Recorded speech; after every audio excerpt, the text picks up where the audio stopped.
আজকের এই ভিডিওটার মাধ্যমে আমরা বোঝার চেষ্টা করব ইরান ও ইসরায়েলের মধ্যে কে বেশি শক্তিশালী। আর ইরান আর ইসরায়েলের মধ্যে যদি ঠিকঠাকভাবে যুদ্ধ শুরু হয় তাহলে ইরান আর ইসরায়েলের মধ্যে যুদ্ধে জেতার সম্ভাবনা সবথেকে বেশি কার। সাধারণত কোনো যুদ্ধ শুরু হওয়ার আগে বলা সম্ভব নয় যে কোন দেশ যুদ্ধে জিতবে। তাও আজকের এই ভিডিওর মাধ্যমে আমরা চারটি main point military, nuclear weapons, global support ও সাইবার ওয়্যার ক্যাপাবিলিটির উপর ভিত্তি করে আলোচনা করে দেখব কোন দেশ বেশি ক্ষমতাশালী আর কার কাছে বেশি অ্যাডভান্টেজ রয়েছে এই যুদ্ধ জেতার। নমস্কার, সহজ সরলভাবে সত্যতার সম্মুখীন করাতে আপনাদের সাথে আমি মৃন্ময়। প্রথম পয়েন্ট, মিলিটারি। যে কোনো দেশে মিলিটারিকে প্রধানত আমরা তিনটি ভাগে ভাগ করতে পারি: আর্মি, এয়ারফোর্স আর নেভি। ইসরায়েলে টোটাল অ্যাক্টিভ আর্মি হলো 1,70,000 আর ইরানের টোটাল অ্যাক্টিভ আর্মি হলো 5,80,000।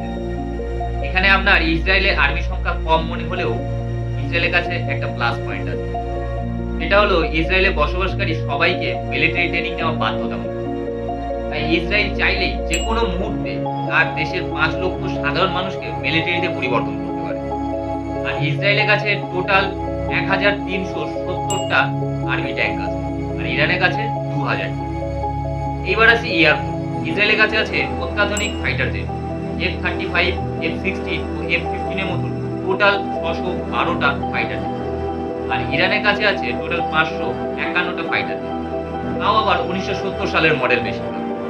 চায়না Z-7, F-5, F-14 ইত্যাদি। আর নেভি দিক থেকে দুটো দেশই খুব দুর্বল।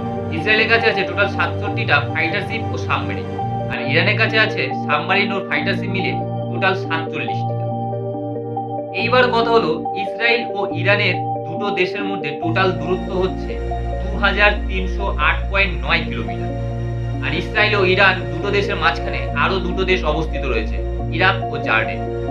তো সহজ সরল ব্যাপার, জলপথে যুদ্ধ করতে গেলে আগে এই দুটো দেশ অতিক্রম করে তারপরে যুদ্ধ করতে হবে।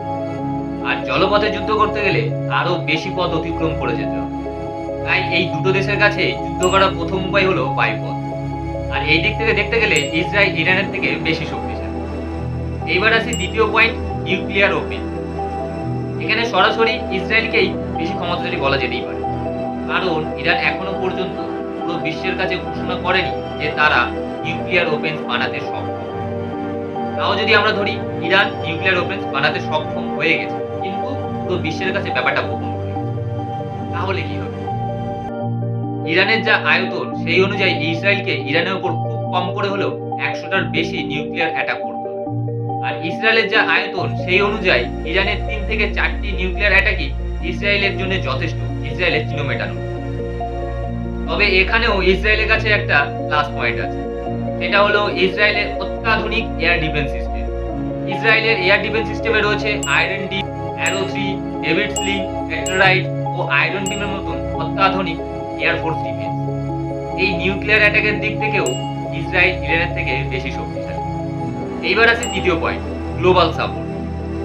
ইউনাইটেড স্টেট আমেরিকা ইসরায়েলকে পরিষ্কার জানিয়ে দিয়েছে ইসরায়েল যদি ইরানের উপর আগে অ্যাটাক করে তাহলে ইউনাইটেড স্টেট আমেরিকা ইসরায়েলের হয়ে যুদ্ধে সাপোর্ট করবে।